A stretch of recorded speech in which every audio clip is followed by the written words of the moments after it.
Hello, everyone, and welcome to the latest in the Phase 3 Meets series. I'm delighted today, actually. I've got a good friend of mine, Mr. Qasim Majid from the WOW Group of companies joining us. Qasim, how you doing? I'm very well, thank you, Asad. How are you? Yeah, no, all good, all good. I've been planning for a while now how to do this intro, and I tried to memorize it, but it's so long. You're involved in so many different things that I'm just going to read it out. So for those of you who don't know Qasim, he is, okay, and I'm going to read this, as I just said, the president. It's a good word, that, isn't it? President. Yeah. The president of the Asian Business Chamber of Commerce, the VC of Ronald McDonald House of Charities, an executive director at Birmingham Tech Week, a technology entrepreneur, an investor, and the CEO of WOW Group of companies, as well as just generally very nice guy, all round hero in Birmingham, and the master of disaster.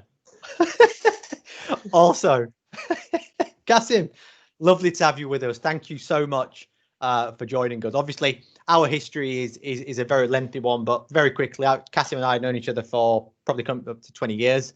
Yeah. Something like that. We used to work together in Manchester many years ago, and Qasim is now, well, as I just said, technology entrepreneur, basically. Yeah. So for those of us who, or for those of the viewers who don't know too much about WOW Group, why don't you provide us with a bit of an overview about what you guys do, the different companies that make up WOW Group, please? Just incidentally, Asad, I've stopped carrying business cards because of all them titles. It is quite a long thing. I just connected with people on LinkedIn, so it's like, here's my business card. Here's my business card, yeah. Holds out, yeah. Like a joke at a wedding, isn't it? When you pull out the card, yeah. All right. So WOW Group of companies. Essentially, we're digital technology creative group of companies. So we've got WOW, which specialises in design, development, integration, implementation of e-commerce. That's traditional e-commerce. So when you buy stuff online, widgets and clothes or whatever, and then non-traditional, which is more business to business stuff. So anywhere there's a transaction involved, we'll build those systems from web right through to app. Got another company called Rawjam, which I bought 3.5, 4 years ago, based in London, that develops in a technology called Python. Which is quite unique. It's a big, large-scale project. So if you've been on the DVLA website and you buy a number plate from there, that's us. I did that recently. All right, thank you guys. Yeah, so it's going through a massive revamp at the moment, and so we look after that, and we've been looking after that for the last 4 or 5 years. We have a lovely content agency, creative writing agency, run by a fantastic young lady. By the name of Neely, who specialises in the hospitality and leisure industry. And she's probably one of the best, in fact, not probably, the best content writer I've ever come across, best storyteller. And actually her business through COVID has gone through the roof, even though she's looking after the hospitality industry, which obviously took a nosedive. Yeah. But yeah, she's doing amazingly well. And then we have a little IT support company, which is called VGoose, which looks after small IT problems for small businesses. It's quite a quirky brand. I love that brand, and we're looking to grow that. And we've got some other stuff in the pipeline at the moment, which so I'm looking at some other stuff. So business has been really good, and through COVID and over the last few years, and it puts hairs on your chest, doesn't it? Maybe, possibly. It's put hair on your head. I don't know. Yeah, it's my lockdown chest. Yeah, it's put hair on your head. Yeah. So you mentioned the Nearly There business and how actually that's been really busy, even though the sector obviously has been kind of really hit hard.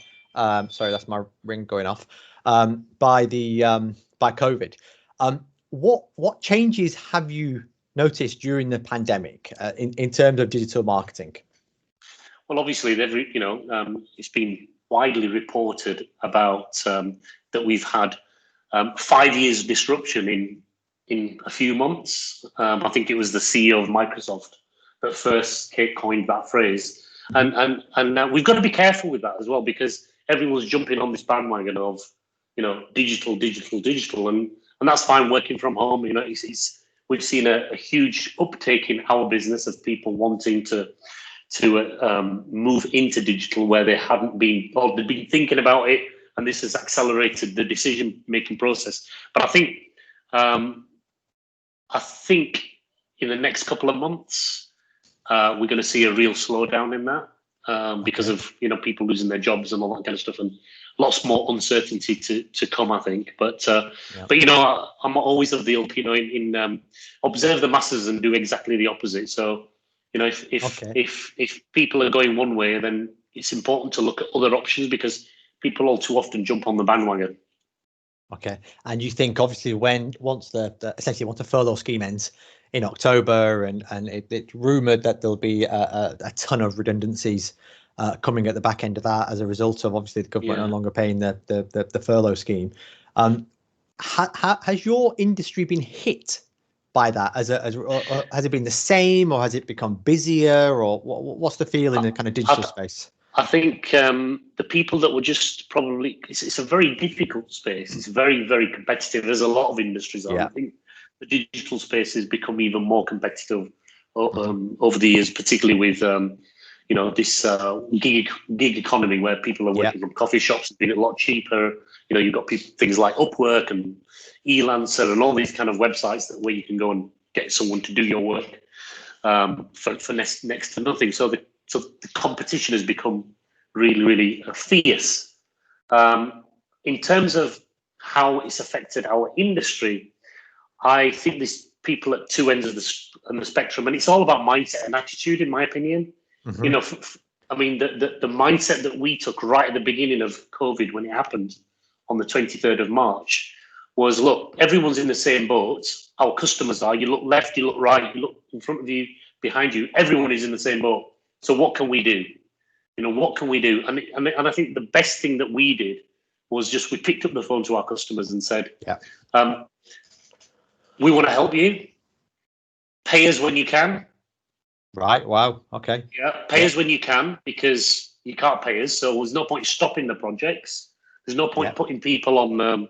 We had projects, so I couldn't really put people on furlough because we had to finish bits and pieces off. So the decision I took, which was a really kind of brave decision, and we'll talk about that in a bit, in terms of our values, one of the things we talked about was we go back to our core values as a business, which is brave, bold, and empathetic, and just put ourselves in the customer's shoes and what they would want. And you know what? That's been amazing for us, because those customers, as people have gotten used to the new norm, they're coming back to us and spending far more money than they ever have. Because we looked after them in the beginning. There's been that real loyalty. And that's the decision that we took, because we couldn't take any other decision. And you were there for them when they needed them. You were there for them when they needed them. You gave them options to continue with the projects, which in turn then helped their businesses to survive this pandemic as well. Hopefully survive the pandemic. And I think that's a very brave decision. And you mentioned your kind of strap line there of be brave, be bold, be empathetic. Where did that originate from, and what does that actually mean to you? Is it a personal thing? Is it a business strapline? I think for me, it's the values of our business. We're a value-driven business. We're purpose over profit first. I love that. And when we recruit, if people don't follow the value system that we believe in, then they're not right for us, and it might be right for someone else, but they're not right for us. So the brave part is all about pushing yourself and outside of your comfort zone, really pushing hard. And I think as a leader of a business, we're all leaders of businesses. I think one of the key things that a leader should do is help people believe the things that they thought they couldn't do. So really push themselves into doing things that they felt that actually I can't do that because of maybe they're insecure or they're not got the confidence. But I think it's important to be able to see that in people. So the brave part is really pushing yourself outside your comfort zone, because as we know, that's where the magic really happens. When you're uncomfortable, when you're uncomfortable, that's when you really grow. So you've got to feel comfortable about feeling uncomfortable. Yeah. Okay. So that's what we tried to do. And I tried to have that mantra for myself all the time. The brave part is, and I think a lot of people, particularly in the UK, don't really talk themselves up too much. So the brave part is that, to say that actually we are good enough. We're really good at what we do. Yeah. But we're not arrogant not to listen to feedback. So that's the brave part, to really the bold part, to really say, actually, we're really amazing at what we do. Okay. You know, and that's one of the things that we should always say, that actually we're really good at what we do. And then the empathy part is the biggest thing for me, is putting yourself in other people's shoes. Yeah. Because not only will you hopefully meet their expectations, but sometimes you can exceed them. So actually look at it from the perspective of your colleague and your customer. And if you do that, then the brave and the bold part actually look after themselves. So, I mean, I think that strapline is fantastic, and I love the empathy part. And I think it's almost it's a mindset, it's a lifestyle, almost, empathy, not just in work but outside of work as well. And I think the kind of pandemic kind of highlighted that a little bit as well, and everyone being a lot kinder with each other and so on and so forth. And I think you and I spoke about it, and toward the start of COVID, and your thought was that it would kind of go back to normal very quickly. And that kind of that feel and that goodwill and the empathy would disappear quite quickly. Do you still think that? Well, human beings, as you know, I do a lot of reading about the mind and all that kind of stuff. And we keep talking about the new norm. Yeah. We keep talking, but people really want it to go back to how it was. And because it's going to go back to how it was, it tells me that people aren't going to change. Yeah. There might be certain things that change in business, and as we know, people want to do homework and all that kind of stuff, but the government are really going to be pushing out some marketing and awareness around people going back to the office, as we've seen in the news and the press. So that tells me that actually people wanting to go back to how it was pre-lockdown. But so we'll see. You know, I'm trying not to be skeptical. Yeah. But and I think two things have happened. The people that were really kind are going to become even more kind and generous. Yep. Yeah. And the people that were mean and selfish and think about themselves are going to become even more. So, you know. Who knows? Who knows? Yeah. Who knows? Okay. And tell me about your team then. In terms of your team, you've obviously retained, number one. Yeah. Most important thing, you retained all of your team. And how have you had to manage them during the kind of pandemic? Has there been any changes? Obviously, there's the obvious, we're all working from home. I mean, you look like you're in the office today. Yeah, I am in the office today. So is your team back? Are you slowly coming back, or? It's bits and pieces like everyone else. You know, I try to come in just to get out of the house, really, because you know, I'm not welcome there anymore. Now that the kids have gone back, you have to get out as well. Yeah. I have to get out, yeah. But I think initially, again, the first thing that I thought about on the Monday, the Tuesday, and the Wednesday, you know, everyone panicked, as I did, you know, emotionally. You think, what the hell's going on? And then by Wednesday, I was like, you know what? Actually, no, we can't do anything. So we have to really embed. Now is the real time to really embed the values in our business. If we ever meant something, not 3 words just on a piece of paper, on a board, or on the wall, you know, we actually mean these things. And I think that's the first thing that I said to my team. We have to live and breathe our values, do whatever it takes to make sure that our customers are at the heart of everything and keep them happy. And that's had a real lifting spirit with the team. And the other thing, I think a lot of bosses have gone through, by the way, I don't like that word boss. A lot of things, business leaders have gone through, on people that kind of own businesses. I think they've had to impart even more trust into their employees. And I've found that actually, you know, we have a 10 a.m. meeting every morning, you know, every day religiously. And I'll go hard at the team. Yeah. You know, sometimes I'll go hard. Sometimes I'll be, I'm very fair across the board, but, you know, it's about making sure that the customer is the heart of everything. And it's really good because I believe it gives them purpose to wake up every day to think that actually they're empowered to do the right thing for the customer. So trust has been a big factor before. We used to have meetings before regularly, but you could see or you could shoulder surf or look over someone's shoulder and say, "Hey, what you doing there?" or whatever. And actually, it's been good because what's happened is we've been in the trenches and everyone stepped up, and that's when you see true team players. And you come out of it together, don't you? But you look closer. And I think working from home, whether it's been brought on by the pandemic or whether obviously a lot of people had that level of flexibility pre-COVID as well. So us, for example, phase 3, 50% of our work was pretty much done remotely anyway. It has to be based on trust. Yeah. Without trust, it just doesn't work. And as a leader, a business leader, if you haven't got that trust, you're going to go doolally. Yeah. What's he doing? What's she doing? Why is he or she not logged on at this time? I can't see them on Teams. I can't do. You can't run a business that way. So the trust is the critical factor.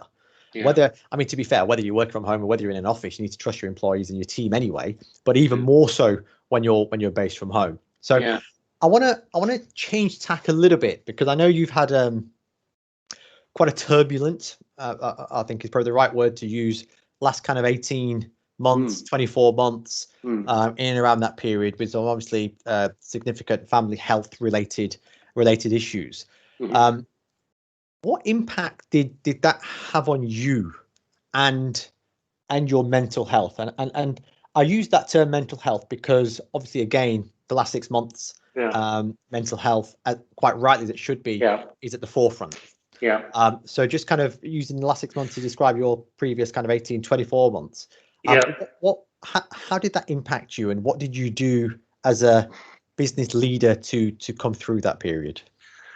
It's a really good question, Asad, and it's like you just kind of alluded to. It's it's been. I mean, this time last year was pretty difficult. All of last year was really difficult, not just because of health-related issues, not mine personally, but people that have been very close to me. So I think when you find out that a loved one's being hit with the C word, it's a very difficult thing to take. So I think the only way I can describe it is you go through a living grief.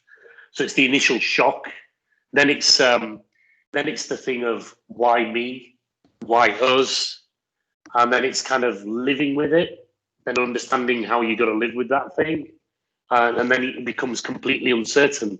And actually, there's 2 moments that kind of were what I would call epiphanies, light bulb moments. And one was a conversation with you, actually. All right, okay. When I told you, what had happened, and I was feeling sorry for myself and all that kind of stuff, and you were like, "Well, why not you?"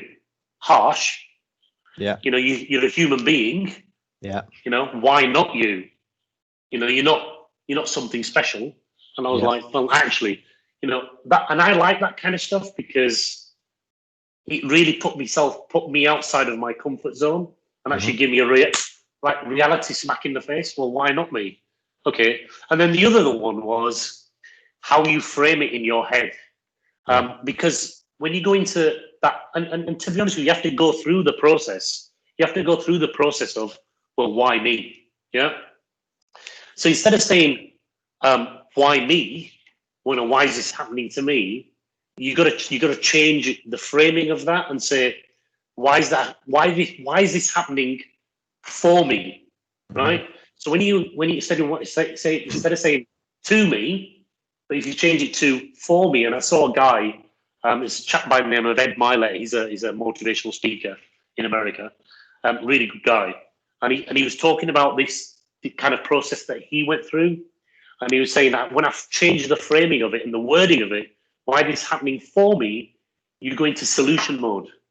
So I started to change the framing of the wording, and wording is such a powerful thing. Of course. So when you talk to yourself, because I know everyone does that, and I do it a lot, but framing of a certain situation can completely change just by changing a few words. So I had to start changing the kind of the wording to myself. Why is this happening for me? Why and to me? And it just got me to solution mode. And I think what really helped through that process, I mean, I just got up every day and just went through the motions. A lot of people, and I think Stop. that's I think a lot of people just stop. I just got up and just went through the motions, even though it was probably the hardest, toughest mental battle you got to go through. Because I mean, if you, in our office, so just behind here in the door, actually on the top of the stairs, I've had this thing written by an artist, and it's 94:6 from the Quran saying, "Verily, with hardship comes ease." Yeah. And I've always kind of believed in that when I saw it years and years ago. That verse, "Verily, with hardship comes ease," and in the Bible, you've got "This too shall pass." Yeah. So I think when you're going through that process, you've got to. I lent on those kind of phrases and those scriptures, and you got to take things from different people, and just getting up every day and having a really, really close knit of people around me that I could speak to on a regular basis, and I can't thank them enough. Just to speak to those people. I don't think I wouldn't profess to say I had mental health issues. I just went through a period where I was life was pretty tough. Yeah. Pretty shit, to be fair. Pardon my French, but it was tough to see someone go through what they did, what they have they gone through. But I mean, sometimes I felt like a single parent and a carer. So but and then seeing someone that's so fit and healthy, not being able to kind of do the regular day-to-day stuff, it's a difficult thing. It has a toll on you. But I mean, having someone really, really special people, I'm not going to name them, really, really special people that I spoke to on a regular basis, in my inner circle, that really helped as well. So my message to people that are going through whatever it is that they're going through right now, no matter how tough it is, things don't stay the same. You get through it so long as you get up every day. And you know what? Running is my life. It's helped me so much. I go running every single day. I do probably 8-10K every day. Oh, I know. I've seen your Facebook posts. Honestly, I mean, it's just life. Yeah. So I think that's helped as well, because I come to my desk, I'm ready, and I'm ready for the day. But it wasn't easy. It wasn't easy. Do you feel mentally and maybe physically as well, because of the running and all that as well, stronger now than even before this kind of bombshell and that period? Yes, help you move forward. Yeah, I think stronger in terms of patience, stronger in terms of resilience. Yeah. People always talk about resilience. The patience bit. I just want to drill down that patience bit, because you're not in control of anything. You're all of a sudden something's come along and you have zero control over it. Yeah. So you have to be patient. You don't have an option.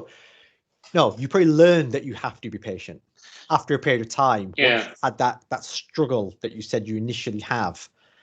You learn. Yeah, because if you're controlling, if you got certain things that you control, you have aspirations, you have plans, etc., and then when you lose control, you have to go through the process, because you meet a lot of people that have gone through the process.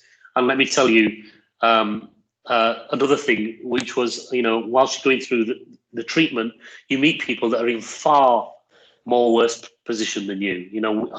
I spoke to a woman that was, her husband was in a coma. He'd been in an accident. He was in a coma. She had 2 children, very young. She was pregnant with a 3rd, and she just found out she'd got the C word. Oh, I mean, come on. Wow. And then you think, well, actually, we're all right. Yeah. We're all right. And but I think what happens is when you come full circle, like Rambo, yeah. What happens is you have to submit. Yeah. You have to submit to the process. Until you submit, you're still holding on to control. Did you find that quite difficult to do? Because, like I say, I think most people that know you or perhaps knew you pre this event would say that you like to remain in control. I'd stop short of saying control freak. Some people might use those words, but how easy was it to just kind of go with the flow and with the motion? With the motion. With it, like. Oh, sorry. I know what you're thinking. I know what you're thinking. No, sorry. How difficult was that for you? It's a process. You control. It evolves over a period of time. It's like you don't get unfit in one fell swoop, do you? You get unfit by doing unfit things over a period of time. So there wasn't like a kind of, oh, I'm now submitting. Yeah. It's those incremental things that you do every day, those good habits or bad habits every day that get you to where you are right now. So it was, I had to go through you have to go through the process. Yeah. You have to go through the crap bit. You have to go through the accepting bit. And then you have to go through the, okay, well, I can't control it. So therefore I have to just run with it. And you know what? There's still a lot of uncertainty around it, because life is uncertain anyway. It is uncertain. You never know. I can walk out the door and get knocked over. But when something like this happens to you, you then realize how truly uncertain it is. And how you're not in control of everything. So, for me now, it's just about, creating as much, memories and moments as possible every day. Okay. I know you've obviously had a lot of ups and downs, like any business person, entrepreneur over the years. But you seem like you've come through that. And you're in a really, really good place at the moment. And obviously for me as a friend, it's fantastic to see. But what advice would you give kind of up and coming entrepreneurs who maybe started a business this time last year, 6 months later, COVID hit, 6 months after that, they're still not sure what to do, or those people, what advice would you give them? I mean, there's so many things that you could do, but I mean, I would always say, swim in the pond where your customers are going to be. Surround you. My dad always used to say to me, he said, "Be careful of the company that you keep." Right. Yeah. And actually, what he was saying is you're the average of the 5 people that you hang around with. Yeah. That whole mantra of So I think it's important that you make sure that you, if you really want to move yourself from where you are right now, I think Jim Rohn says, if you want to get from where you are to where you want to be, move. You're not a tree. Okay. You're not stuck in one place. So, yeah. Always play the game with people that are better than you. And even in sport, whether it's playing cricket, I always try to play with people that were better than me because it really ups your level. Yeah. And I retired a few years ago, but even when I was playing at lower league, my level was probably at lower league because that was as far as you could go. But so always play the game with people that are better than you. Because it'll help you up your game. And I suppose, I think the other thing is just being some practical things. If you're in business, and you're gonna have challenges. If you take on employees, you're gonna have problems with employees. Yeah, given. You're gonna have 1 or 2 really big legal cases. Right. Okay. Yeah. Yeah. You're gonna have cash flow problems. Given. And remember, as I've got this saying, a business person's mood is directly reflective of his cash flow. Okay. Yeah. Is that why I'm never in a good mood? Yeah, exactly. It's directly reflected of his cash flow or his or her cash flow, Yeah. And I think that the other thing is just to we see in a lot of this thing, and I've fallen foul of this, is that people are building their personal brands before their business. My advice is build your business first, and then your personal brand will follow. A lot of people, too many people are focusing on personal branding, and there's a lot of these gurus that talk about building your personal brand, building your personal brand, which is brilliant because you get people like Branson that have done it. You got people like Gary Vee, but you know what? If you look at their journey, they built their businesses first. Yeah. You look at Elon Musk; he built his business first, and they became successful in their own right in building their business first. So don't get hung up about Instagram and Facebook and all that kind of stuff. Yeah. I've made that mistake. Yeah. Now I just keep my head down. I put my stuff out in relation to our business and the content that we put out, and it has an effect. Yeah. Because you build credibility, but build the credibility of your business first. That's a real big thing that I've learned over the last since social media. I love that. Because what happens is it gets driven by ego, and ego is one of the things that you got to really control. Yeah. No, true. I know you're pushed for time. I do have one more question before we go on to the quick fire stuff. Sorry. But like I said earlier, you sound like you're in a fantastic place. The Y Group seems like it's in a brilliant place. What can we look forward to from you guys in the next next 12 months, 18 months? I think you'll probably see some more acquisitions that are going to happen. Oh, wow. Okay. Brilliant. Yeah, so that's going to happen. I've got this vision in my head. I've got this dream. And you know what? You just got to keep persevering towards it. Yeah. Yeah. Okay. So, along the same lines as the acquisitions you've already made or absolutely. Yeah. Absolutely. Yeah. And I fell out of love with what I was doing a few years ago. And I'm deeply, deeply back in love with it now. Okay. Yeah. So I think that's really important. Love what you do. Love what you do is absolutely important. Okay. Yeah. Qasim, do you know what? Honestly, you've been really upfront, really honest, which I knew you would be. Touched upon some, uncomfortable points and topics as well during this conversation. So thank you very much for taking the time to speak to me. Hopefully the people watching this will gain from that as well, and your experience, not just obviously in business, but in life as well. We're gonna shift across to the quick fire stuff. Just so anyone knows, yes, we are friends. He ain't got a clue what I'm going to ask him.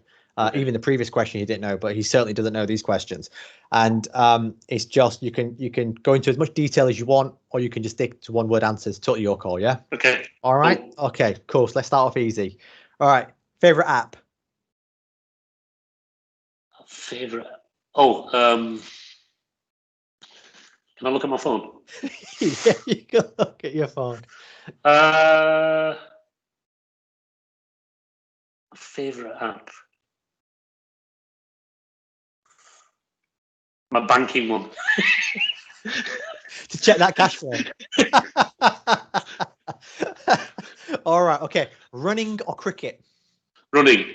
Ooh, did you ever think that would be the case? My kids asked me that question a few months ago, yeah, and it's moved. It's running. Running. 100%, okay. Yeah.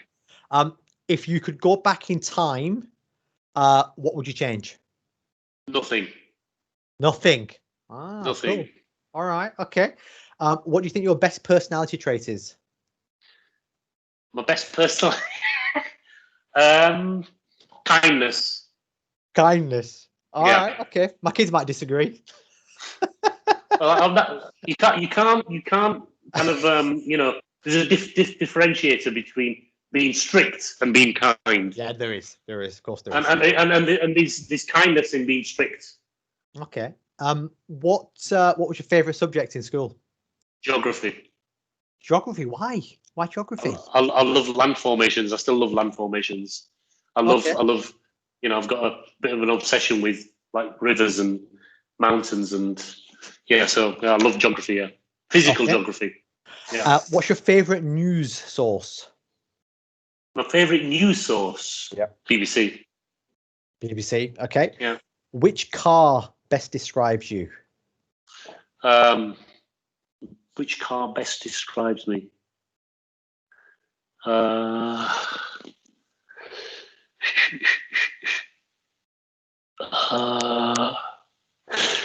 Kit.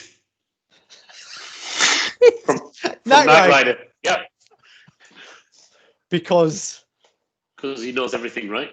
He knows everything. Yeah. Humble. Yeah. Okay. Final question. When are you planning on having your George Michael circa 1985 kind of careless whisper Band-Aid haircut? Oh, I'm not going to have a haircut for now. I'm just going to keep it as it is, you know, because I quite like it. I quite like it. It does suit you. You got those little Superman curls coming Yeah, down. I quite like it. I'm going to have a little trim, but you know, I've always had an obsession with my hair. You know, like you, different styles, different lengths, different things. That's you true. know, That's true. All I say is thank God, touch wood, we still have some on our heads. Yeah. There are many people that don't. You know, until I probably get sick of it. You know, as you know, this has gone from being shaved off to now. Have you not? Is that just lockdown, or was it quite long before? No, it was lockdown. Just lockdown. So it's about 6 months worth of growth. Wow. Yeah, well, it was about your length before lockdown. All right. Okay. So. Cool. I know you've got to go, Qasim. Thank you so much. Wish you nothing but continued success in your business, in your personal life as well. You're an absolute star. Thank you for taking the time to speak with us. And guys, get on to Wow Group. Go to the website, check them out. You can follow Qasim on various social media channels, as you can for phase 3 as well.